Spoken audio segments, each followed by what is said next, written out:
করলা ভর্তার ইউনিক একটি রেসিপি আপনাদের সাথে শেয়ার করব, যেটা কখনো খেয়েছেন কি না জানি না। ফার্স্ট টাইম আমি ট্রাই করেছি, বাট এত মজা ছিল যা আপনাদের সাথে শেয়ার না করে পারলাম না। আসসালামু আলাইকুম, কি অবস্থা সবার, কেমন আছেন?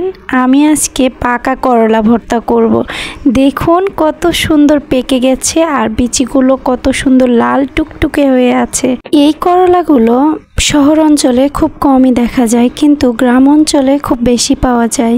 গ্রাম থেকে আসার সময় আমার আম্মু এই পাকা করলা নিয়ে এসেছে, তো আমি তো অনেক বেশি খুশি যে আমি এই ভর্তাটা ট্রাই করব। যেহেতু আমি আগে কাঁচা করলা দিয়ে এই ভর্তাটা তৈরি করেছিলাম, সবাই অনেক বেশি পছন্দ করেছে বাসার। আর পাকা করলার স্বাদটা আরও বেশি দ্বিগুণ হয়, এই জন্য চেষ্টা করেছি এই করলা ভর্তা করতে। আমি আগে যখন করেছিলাম সেটা কাঁচা করলা ভর্তা, কিন্তু পাকা করলা যে বেশি মজা হয় এই জন্য আমি একটু বেশি করে করলা নিয়েছি, পরিমাণে একটু বেশি নিয়েছি, যেহেতু করলা ভর্তা দিয়ে অনায়াসে 1 প্লেট ভাত আপনি খেয়ে ফেলবেন, এতটা মজা হবে এই করলা ভর্তা। ইনশাআল্লাহ আমার করলা ভর্তা রেসিপি আপনারা ফলো করে যদি বাসায় ট্রাই করেন, আপনার করলা ভর্তা হবে পারফেক্ট। কেউ যদি কখনো করলা না খায়, তাকে যদি ভর্তা করে দেন, সেও আপনার প্রশংসা করতে বাধ্য হবে, কারণ এইটা তিতা ছাড়া করলা ভর্তার মতো। আপনারা চাইলে এখানে এই বিচিটা ফেলে দিতে পারেন, যেহেতু আমার শাশুড়ি মা বিচিটা অনেক বেশি পছন্দ করে করলার, এজন্য আমি দিয়ে দিচ্ছি। আপনারা চাইলে ফেলে দিতে পারেন, কারো পছন্দ নাও হতে পারে।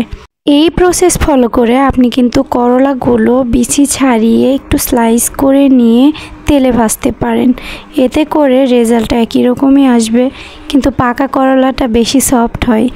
আমি ঢেকে দিচ্ছি 2 মিনিটের জন্য। 2 মিনিট পরে ফিরে আসলাম, দেখুন আরও কত সফট হয়েছে, মাশাআল্লাহ। এইটা এমনিও অনেক বেশি নরম হয়ে থাকে, আমি একটু তেলে ভেজে নিচ্ছি, এতে করে স্বাদটা আরও দ্বিগুণ হবে। করলা ভর্তা করার ক্ষেত্রে অবশ্যই চেষ্টা করবেন তেলে ভেজে করলা ভাজতে, এতে করে হবে কি করলার তিতা ভাবটা চলে যাবে আর করলা খেতেও অনেক বেশি মজা হবে।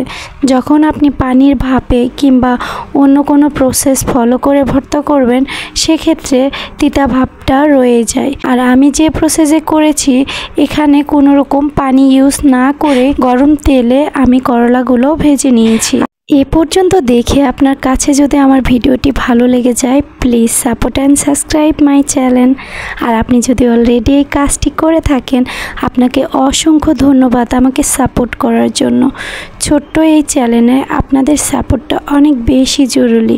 আপনারা যেভাবে পারেন আমাকে হেল্প করবেন। চাইলে আপনারা ABCD যেটা পারেন কমেন্ট করবেন, আর একটা করে লাইক দেবেন প্লিজ। আমি এখানে 4 পিস চিংড়ি খোসা ছাড়িয়ে খুব ভালোভাবে পরিষ্কার করে তেলে ভেজে নিচ্ছি। হালকা করে ভেজে নেব, শুধু চিংড়িটা সিদ্ধ হওয়া পর্যন্ত। এখানে ব্রাউন করে ভাজা যাবে না, এতে করে চিংড়ি সফট থাকবে না, শক্ত হয়ে যাবে, সেদিকে খেয়াল রাখতে হবে। অবশ্যই আপনি চিংড়িটা নরম রাখবেন। দিয়ে দিচ্ছি 1/2 কাপ পরিমাণ পেঁয়াজ, হালকা ব্রাউন করে ভেজে নিব, এতে করে হবে পেঁয়াজের যে একটা কাঁচা গন্ধ এটাও থাকবে না, আর ভাজা পেঁয়াজের ঘ্রাণটা ভর্তায় অনেক বেশি মজা হয়। যদিও কাঁচা পেঁয়াজটা অনেক বেশি স্বাদ বাড়ায়, কিন্তু ভাজা পেঁয়াজ দিয়ে যদি আপনি ভর্তাটা করেন আর পেঁয়াজের পরিমাণটা যদি বেশি হয়, সেক্ষেত্রে তিতা ভাব একেবারেই থাকে না। 1 মুঠো দিয়ে দিচ্ছি রসুন, রসুনটাও হালকা টেলে নেব, এতে করে স্বাদ আরও দ্বিগুণ হবে।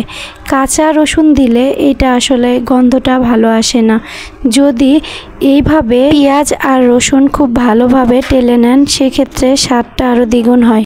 খেয়াল করে দেখুন, আমি এখানে কিছু কাঁচা মরিচ আর কিছু শুকনা মরিচ নিয়েছি, এতে করে কাঁচা এবং শুকনা মরিচের স্বাদ দ্বিগুণ বেড়ে যাবে।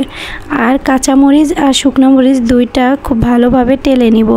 এইটাও পোড়া পোড়া করব না, শুধু হালকা ভেজে নেব। আমি এখানে সামান্য পরিমাণ সরিষার তেল দিয়ে ভেজে নিয়েছি। এ পর্যায়ে মরিচগুলো ভেজে উঠিয়ে নিব আলাদা একটা পাত্রে। আর এই মরিচ আর সামান্য পরিমাণ লবণ দিয়ে খুব ভালোভাবে মাখিয়ে নিব বা ভর্তা করে নিব। খেয়াল করে দেখুন মরিচগুলো কিন্তু বেশি কড়া করে ভাজা হয় নাই, সামান্য হালকা করে টেলে নেওয়া এবং মুচমুচে করা হয়েছে। কাঁচা এবং শুকনো মরিচ দিয়ে যদি যে কোনো ভর্তা আপনি তৈরি করেন স্বাদটা আরও বেশি বাড়ে। আর ভর্তা জিনিসটাই যেন আমাদের কাছে অনেক পছন্দের। এমন নতুন নতুন ইউনিক ভর্তার রেসিপি পেতে অবশ্যই আমার চ্যানেলটি সাবস্ক্রাইব করুন। পছন্দ আমাদের এই ভর্তা। এই যে দেখুন কাঁচা রসুনটাও কিন্তু আমরা কড়া করে ভাজি নাই, শুধু হালকা নরম করে ভেজে নিয়েছি যাতে শুধু রসুনটা সিদ্ধ হয়ে আসে। দিয়ে দিচ্ছি সামান্য পরিমাণ কাঁচা পেঁয়াজ, এতে করে খেতে আরও ভালো হয়। চাইলে দিতেও পারেন, চাইলে নাও দিতে পারেন, আপনাদের স্বাদ অনুযায়ী। দিয়ে দিচ্ছি পর্যাপ্ত পরিমাণ সরিষার তেল, এতে করে কিন্তু ভর্তার ফ্লেভার দারুণ আসে। আপনি কিন্তু চাইলে এইভাবেও ভর্তা করে খেতে পারেন, কোনো কিছুই লাগবে না। সাদা ভাতের সাথে যদি এমন মরিচ ভর্তা হয় আর কি লাগে। একটা সাইডে রেখে দিলাম। এখন দিয়ে দিচ্ছি সেই তেলে ভাজা করলাগুলো কি পরিমাণ সফট হয়েছে সেটা তো দেখেই বুঝতে পাচ্ছেন।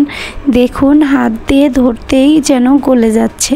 যেহেতু পাকা করলা এমনিও অনেক সফট হয়ে থাকে, এই ভর্তাটা খুব ইজিলি করা যায় পাকা করলা, কাঁচা করলা, যে কোনো কিছু দিয়ে। আমি এখানে ওই যে 4টা চিংড়ি ভেজে রেখে দিয়েছিলাম, সেই চিংড়িগুলো সুন্দরভাবে সফট করে ভর্তার সাথে মাখিয়ে নিচ্ছি। খুব ভালোভাবে মিশিয়ে নিব, এতে করে ভর্তার স্বাদ আরও দ্বিগুণ হবে। এই পর্যায়ে দিয়ে দিচ্ছি সেই ভর্তা, মরিচ ভর্তা আর কি। মরিচ ভর্তাটা দেখুন কত সুন্দরভাবে এর সাথে মাখিয়ে নিচ্ছি। আমি সবগুলো মরিচ ভর্তা দিয়েছি, যেহেতু আমার মরিচের ঝালটা একটু কম, এজন্য পরিমাণে একটু বেশি দিয়েছি। আপনাদের মরিচে যদি ঝাল বেশি থাকে সেক্ষেত্রে একটু কম দিলেও চলবে, কিন্তু অবশ্যই একটু ঝাল ঝাল করলে বেশি মজা হয়। দেখেই মনে হচ্ছে না খেতে দারুণ হবে? আসলেও আলহামদুলিল্লাহ অনেক মজা হয়েছিল। আর এই ভর্তাটা সবাই ফ্যান হয়ে গেছে যে এই ভর্তা কিভাবে তুমি তৈরি করেছো। কাউকে না বললে কেউ জানবেই না যে আপনি কিভাবে এই ভর্তাটা তৈরি করেছেন। মাশাআল্লাহ, যেমন কালার তেমনি খেতেও অনেক বেশি স্বাদ হয়েছিল। এই রেসিপি ফলো করে যদি আপনারা ট্রাই করেন অবশ্যই কমেন্ট বক্সে জানাবেন কেমন লেগেছে আমার এই ভর্তার রেসিপিটা। আশা করি আমার আজকের রেসিপি আপনাদের সবার কাছে ভালো লেগেছে। রেসিপিটি ভালো লাগলে অবশ্যই চ্যানেলটি সাবস্ক্রাইব করবেন, লাইক কমেন্ট শেয়ার করবেন। আজকের মতো বিদায় নিচ্ছি, ইনশাল্লাহ দেখা হবে পরবর্তী কোনো ভিডিওতে। সে পর্যন্ত আল্লাহ আপনাদের সবাইকে ভালো রাখুক, আমাদের জন্য দোয়া করবেন। আল্লাহ হাফেজ, আসসালামু আলাইকুম।